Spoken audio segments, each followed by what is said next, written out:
'Yan uwa barkanku da zuwa, barkanku da sake saduwa da mu a wani sabon bidiyo na channel ɗin Yusuf TV. Idan wannan shine farkon ziyartar ka channel ɗinmu, muna roƙo da a danna mana alamar subscribe ja ƙasa, sannan kuma a danna mana alamar like. Mun gode. Tutorial ɗinmu ne yau za mu yi bayani ne akan yadda ake cire electronic configurations na waɗansu element. Misalin element ɗin da za mu yi magana a kai shine za mu yi bayani akan element carbon. Carbon element ne wanda yake shine na shida a cikin element da muke da su. Da farko haka ta cire electronic configuration, ana duba atomic number ne na element, ma'ana element position ɗin element na nawa ne shi. Carbon a cikin element da muke da su shine element na shida, ma'ana atomic number carbon shine shida. Idan aka ta cire electronic configuration, ana amfani da atomic number ne ba mass number ba. Atomic number carbon shine shida, wanda mass number su kuma shine 12. To amma idan aka zo cire electronic configuration, ana amfani da atomic number na element ne. Wajen cire electronic configuration hanyoyi ne guda biyu. Ana cire electronic configuration ta ɓangaren Auber principle, sannan kuma ana cire electronic configuration ta ɓangaren KL da dai sauransu. Da farko za mu fara cire electronic configuration ne da Auber principle. Kan mu je ga wannan za mu fara magana ne tukuna akan orbitals domin mu fahimci electronic configuration na Auber principle.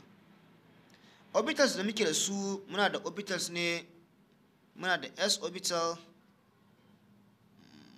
muna da p orbital, muna da d orbital, sannan kuma muna da f orbital. Waɗannan su ne orbitals da muke amfani da su, ba kuma iyakacin su kenan ba, da akwai wani orbital, amma za mu yi bayani na akan iya waɗannan orbitals ɗin guda hudu, tunda electronic configuration da za mu cire ba zai wuce waɗannan ɗin ba. S orbital shi orbital ne wanda yake ɗaukan electron guda biyu. Idan ya ɗauki electron guda biyu ya cika, ba zai ya ƙara ɗaukan wasu electron ba, sai dai a je orbital ɗin gaba. P orbital kuma shi kuma orbital ne wanda yake ɗaukan minimum of electrons, 6 electron yake ɗauka. Yana ɗaukan electron ne guda shida. Idan ya ɗauki electron shida ya cika, shi ma ba zai ƙara ɗauka ba, sai dai tura orbital ɗin gaba. D orbital kuma yana ɗaukan electron ne guda 10. Shi ma idan ya ɗauki guda 10 ya cika, sai dai tura electron ɗin gaba. F orbital kuma yana ɗaukan electron ne guda 14, ma'ana 14 electron. To, yanzu a nan gurin muka tashi za mu cire electronic configuration na wannan carbon. Carbon kuma atomic number sa shine 6. Idan muka ce za mu fara da 1s, din da s take mutu tana ɗaukan ɗaya daga ɗaya zuwa 2. Idan muka duba kuma p orbital kuma tana ɗaukan electron daga 1 zuwa 6. D orbital kuma tana ɗaukan electron daga 1 zuwa 10, while f orbital kuma tana ɗaukan electron daga 1 zuwa 14. To, yanzu a nan gurin s orbital tana ɗaukan electron daga 1 zuwa 2, mu kuma na da electron ɗinmu ne guda 6. Idan anan muka ce 1s2, mun sa electron guda 2, sauran mana electron guda 4 a cikin 6. Daga 1s sai mu ƙarasa 2s. S hallo tana ɗaukan guda 2, muna da electron guda 4, ga biyu, electron namu guda 4. Then sannan muna sai 2p. 2p kuma yana ɗaukan electron guda 6 ne daga 1 zuwa 6, amma muna da electron ɗinmu guda 4, tun daga biyu, 4, sauran electron guda 2. In muka sa electron guda 2 a nan gurin, ya kasance mun cire electronic configuration ɗinmu na carbon ya fita. Nan muna da 2, ga 2 ya zama 4, nan muna da 2 ya zama 6. To wannan electronic configuration na carbon da ake cirewa kenan a ɓangaren Auber principle. Sannan electronic configuration na carbon kuma a ɓangaren da muka magana K shell, L shell da ma sauransu, shi kuma yana cira shi ne mai cycle haka. Shi kuma wannan shell ɗin farko yana ɗaukan electron ne guda 2. Idan ya ɗauki guda 2 ya cika, ba zai sake ɗauka ba, sai dai buɗe shell ɗin gaba.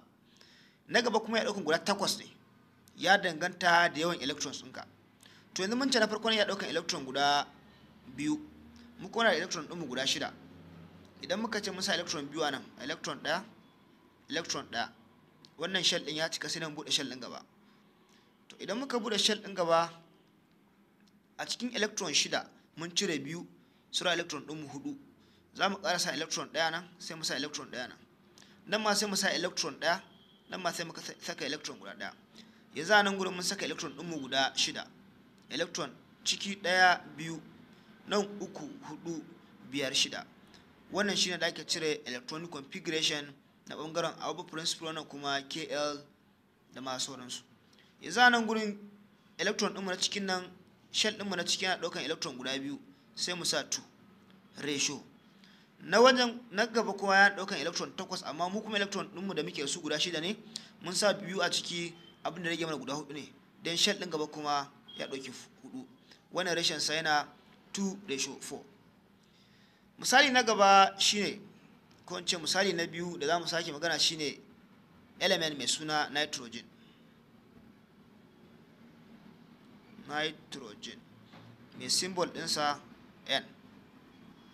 Nitrogen element ne wanda shine yake element na 7 a cikin element da muke da su. Atomic number sa 7. Idan muka zo cire electronic configuration ɗin wannan nitrogen ɗin na Auber principle, za mu ce muna da 1s2, muna da 2s2, muna da 2p3.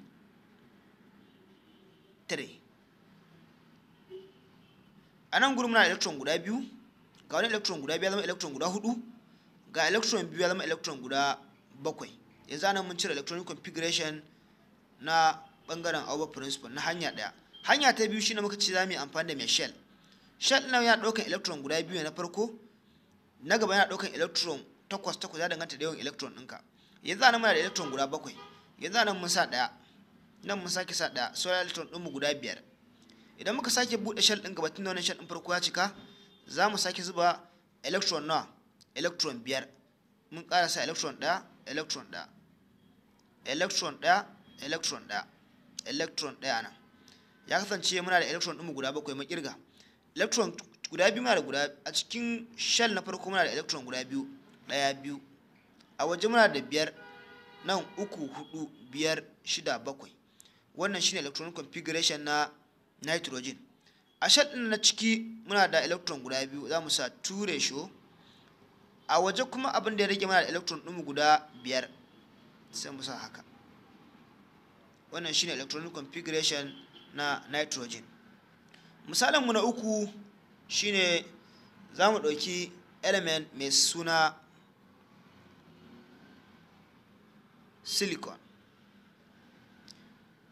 Idan muka ɗauki element mai suna silicon, silicon shi kuma element ne wanda yake shine na 14 a cikin element da muke da su a periodic table. Idan muka zo cire shell ɗin electronic configuration ɗinsa, za mu samar 1s2, dai muna da 2s2, muna da 2p6, zai muna da electron guda 2 a nan, ga 2 ya zama electron 4, ga 6 ya zama electron 10, mu kuma muna da 14, sura electron 4. Nan za mu sa 3s2, muna da electron 12, sauran electron guda 2. Idan muka ce 3p2, muna da electron mu kirga, muna da electron 2 a nan, ga electron 2 ya zama 4, ga 6 a nan gurin ya zama 10, ga 2 ya zama 12, ga kuma 2 ya zama electron 14. Wannan shine electronic configuration da muka cire na silicon guda 1, hanya na farko. Hanya ta biyu kuma muka ce mun bude mai shell, mun ce na farko yana daukan electron guda 2, electron 1, electron 1 ya cika, sai mun bude shell din gaba.